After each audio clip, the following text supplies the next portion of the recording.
Շնորհակալ ձեզ հետևել, մենք շարունակում ենք կարևորագույն թեմաները, այսօր մարդու պատասխանելու է քաղաքագետ Ռոբերտ Մարկարյանը։ Շնորհակալ եմ պարոն Մարկարյան մեզ միանալու համար։ Վերջին օրին նորից հետաքրքիր հայտարարություն։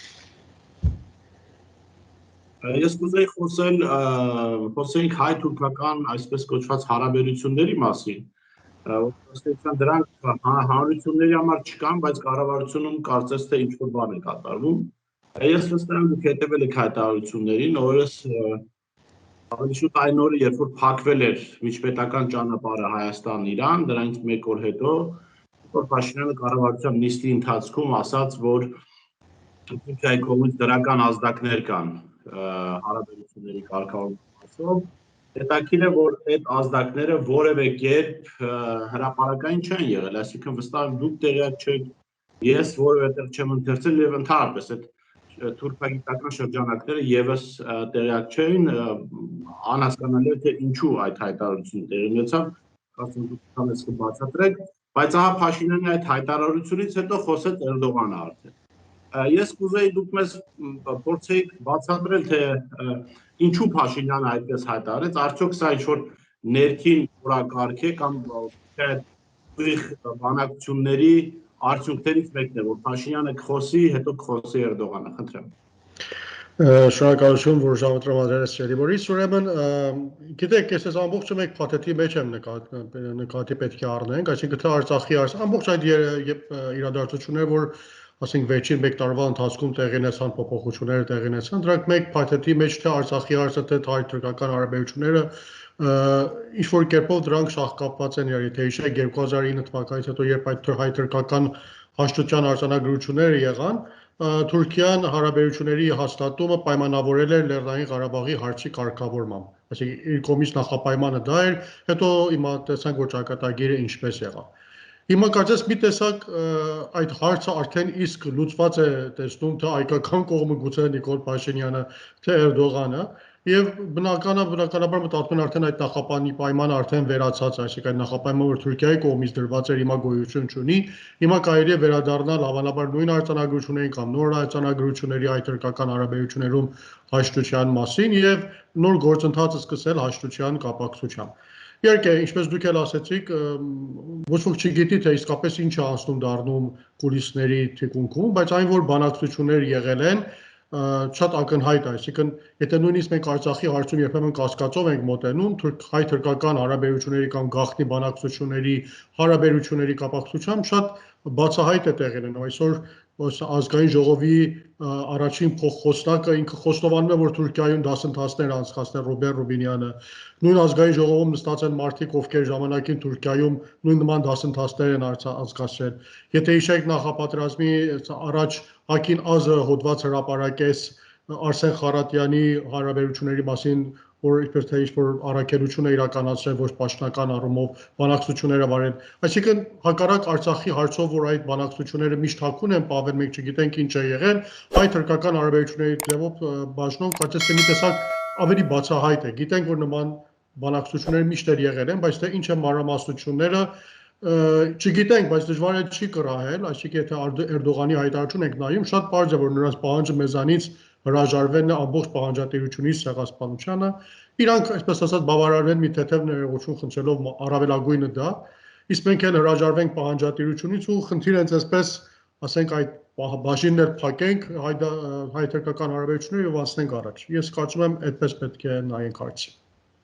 Այսինքն պարոն Մարկարյան, ճշտողար ձեզ համար էլ է միանշանակ ընկալի, որ գաղտնի բանակցություններ են տարվում թուրքական կողմի հետ, որի մանրամասնություններին հանրությունը ծանոթ չէ։ Իրողությանն էլ իհարկե ծանոթ չէ։ Շեշտում եմ, ես կարծում եմ շատ էլ գաղտնի չի, որտեղ ասում եմ, եթե մամուլում դրանց մասին խոսվում է, հարաբերությունները շատ ակնհայտ են, եթե ասենք դասագրքերի նույնիսկ մշակման կապակցությամբ մարդիկ են եղել, որ Հայաստանից գնացել են Թուրքիա միասին աշխատանք են տարել, այսինքն ես չգիտեմ այն ինչ գաղտնիության մասին պիտի խոսենք, շատ բացահայտ կերպով աշխատանք տարվել, այո, մանրամասնությունները գուցե դեռ գաղտնի են պահվում, բայց հարաբերությունները, որ եղել են այդ բանակցությունների գուցե ոչ պաշտոնական,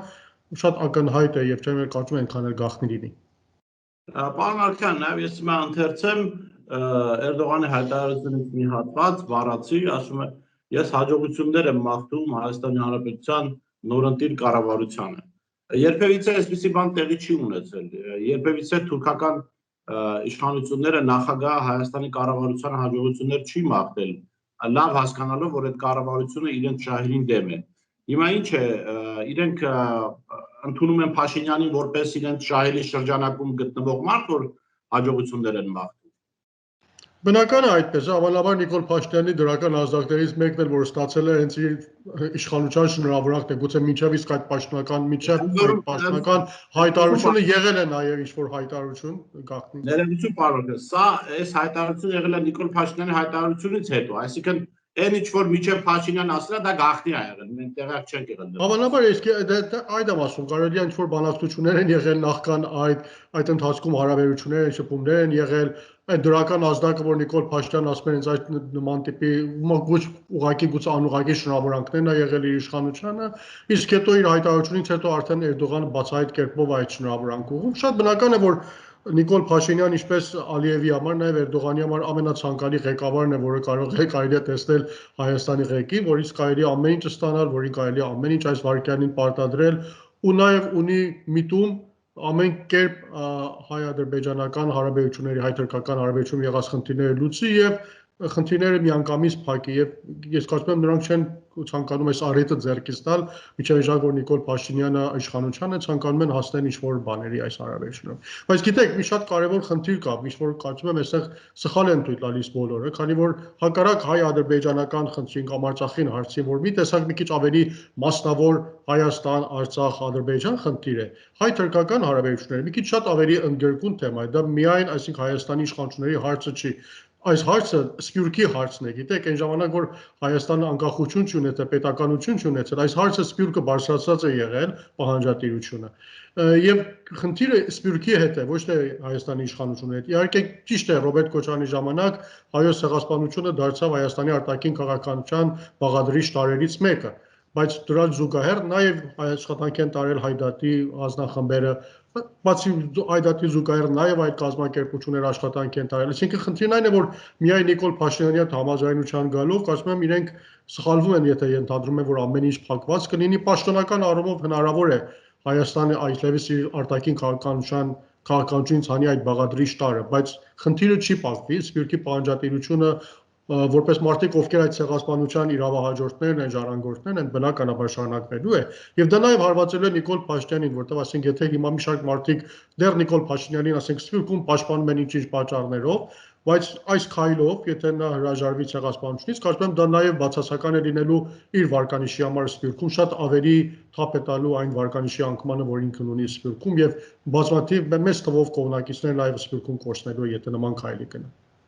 Պարոն Մարքյան, բայց Փաշինյանը այս առումով բավական ճկուն է եւ ոչ թե հայտարարում է, որ օրինակ հրաժարվել է ցեղասպանության ճանաչման հարցից, այլ ուղղակի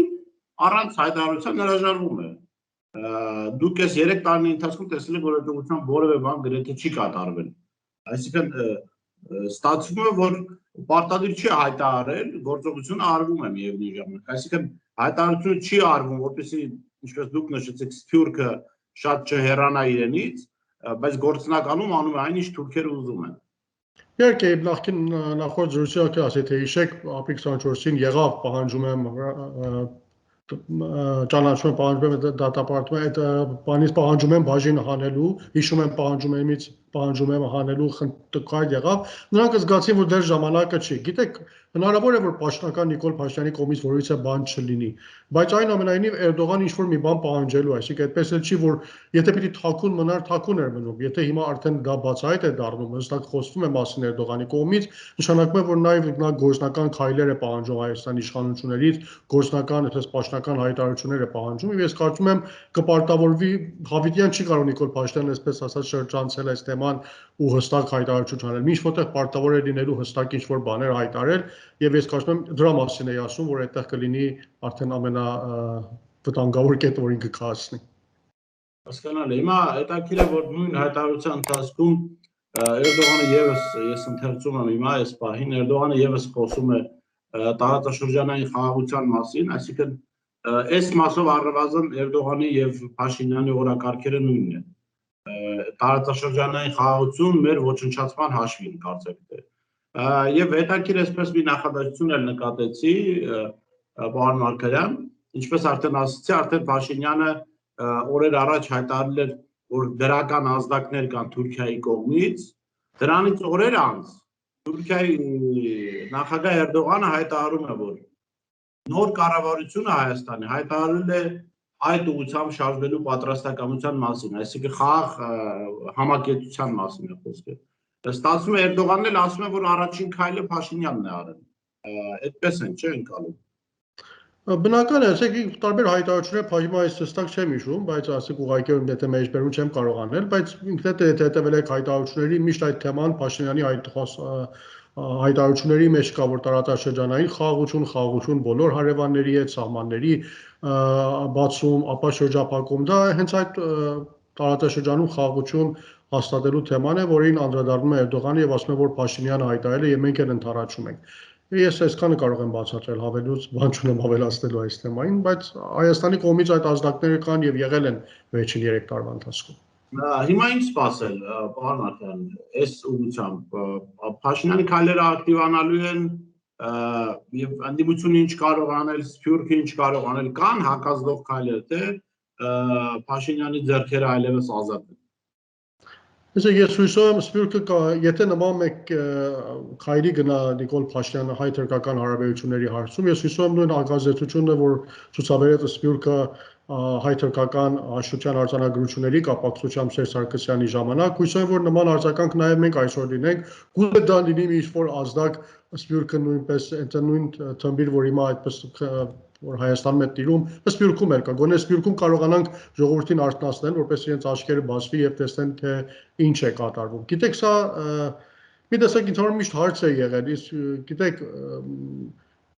խոսում է օրինակ, որ հաճախ խոսվում մենք ինչու պիտի ծովից ծավ Հայաստան պահանջենք, ինչու պետք է պահանջատիրություն ունենանք, ինչու պետք է, այսպես ասած, խանգարում է սա տարածաշրջանային խաղաղությանը։ Բայց հետո եթե գալիս ես, ասենք, զուգահեռներ ես անցկացնում, օրինակի համար եմ ասում, ես մեր տարածաշրջանում մոտիկ մեզ ապրող հրեա ժողովրդի հետ, նրանք էլ չէ, երազանք են պայպայում Եփրատից Նեղոս Սուրբ Հողում իրենց հակավորությունը հաստատելու համար։ Ինչու որից է մեկը չի ասում, ասենք հրեաների նման երազանք պայպայելը խանգարում է տարածաշրջանային անվտանգության հաստատման, ու նրանք պետք է հրաժարվեն իրենց այդ իդեալից, որով ծնվում է յուրաքանչյուր հրեա երեխա դաստիարակվում է եւ նույն հենց այդ գաղափարով դաստիարակող մեկ կյանք ապրում է, հետո էլ վահանում է։ Գիտեք, այդ իրենց գաղափարախոսությունն է, այդ Սուրբ Հողը, որ իրենց տրված է Աստծո կողմից Եփրատից մինչեւ ասենք Նեղոս։ Ինչու մենք չպետք է երազենք կամ մեր երազածը խանգարում է, իսկ ուրիշի երազածը չի խանգարում։ Գիտեք, օրինակ այսօր հիմա ես այսպես մտածում եի առավոտյան այս նույն թեմայի մասին, հետարքի մի զուգահեռի մտքովս անցավ։ Օրինակի համար հաճախ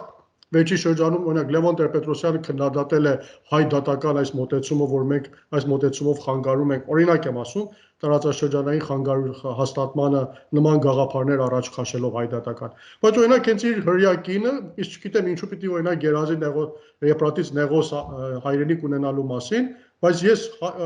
ասենք Լևոն Տեր-Պետրոսյանը չպիտի երազի, ասենք ծովից ծով Հայաստան ունենալու մասին։ Ինչն է այս երկուսին իրարից առանձնացնում։ Գիտեք, սրանք հարցեր են, որ ասենք պետք է կարողանանք հասկանալ, որ այդ գաղափար հիմա ճիշտ է մենք ասում ենք ծովից ծով, անպայման ծովից ծով Հայաստանը չի մեր նպատակը, բայց այդ երազանքը ամբողջ Սփյուռքին այսքան տարի պահել է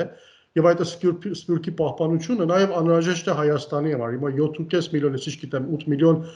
հայ ապրում Սփյուռքում, որոնք այդ գաղափարով են հայ մնացել, ապրել այսքան 100 ցեղասպանությունից հետո, հիմա նրանց միանգամից զրկել այդ երազանքից, այդ գաղափարից ու ասել ոչ մի բան էլ չկա։ Մենք հիմա մի հատ ներողություն ենք խնդրում այդ ամբողջ պահանջատիրությունը դնում ենք։ Ողջ կարծես Սփյուռքին զրկում ես իր գոյատևման այդ ազդակից, դա նույնպես վտանգավոր է եւ չպետք է նման քայլի գնալ։ Պարոն Մարկյան, եւ ամփոփելով մի հետաքրքիր հարց է առաջանում։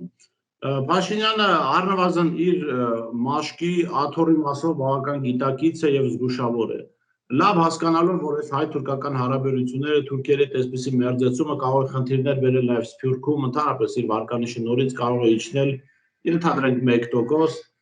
ինչու է գնում սրան։ Սա ինչ-որ պարտավորություն է, որ ինքը ամեն գնով փորձում է հասնել դրան, թե համոզմունք է իրենց համար։ Այսինքն թե համոզմունք է, թե պարտավորություն, երկուսը, այսինքն պարտավորությունը եթե ստանձնել է այդ իր համոզմունքի հիման վրա է ստանձնել։ Գիտեք, եթե նայում եք իր ամբողջ գրառումները, որ արել է այսքան տարիների ընթացքում, միշտ նման համոզմունք ունեցել է խաղաղության հասնելու բանջատիրություն ունենալու հենց այսքանով բավարարվելու եւ հաշտություն կնքելու հարևանների հետ, այդպիսի գաղափարներ միշտ ինքն ունեցել է եւ շատ պարզ է որ նաեւ պայմանավորվածություններ ունեն եւ կան խոսքիս սկզբում ասեցի թաքուն էլ չի եղել մարդիկ ասել են որ մենք բանակցել ենք խոսել ենք եւ շատ պարզ է որ խոսքելը միայն խոսակցություն չի դու գնում ես խոսած որ ինչ որ պայմանավորվածություններ ձեռք բերես շատ բնական է որ իր իշխանությունը նման պայմանավորվածություններ ունի Եվ ամբողջ ժամանակի հարց է, այսինքն ամբողջ ամենի համար ինքը ժամանակ է խնդրել եւ հիմա մեկ-մեկ գալիս է այդ պայմանավորվածությունները կատարելու ժամկետները եւ դրվում է իր առաջ մեկ-մեկ թե Արցախի հարցով թե այդ թրկական հարաբերությունների հարցով, որ հիմա արդեն խորհրդարանը կա, ամեն ինչը կա, նոր կառավարություն է հաստատել, նոր խորհրդարան ունես, հիմա պետք է կատարես եւ ինքը պարտավոր է հիմա կատարել, չգիտեմ ինչեւ ինչ կան կկարողանա դիմադրել, փորձել այսպես շրջանցել տարբեր թեմաներ առաջ կացնել, բայց ի վերջո Միայն Թուրքիայի եւ Ադրբեջանի հարցը չի, հավանաբար ինչ-որ պայմանավորվածությունների մասնակից են եղել ուրիշ կողմեր, որոնք նաեւ, ասենք, միջազգային կողմեր, որոնք ճնշում են գործադրում իր վրա եւ ես կարծում եմ ինքը ինչ որտեղ նաեւ պարտավորվելու է գնալ այդ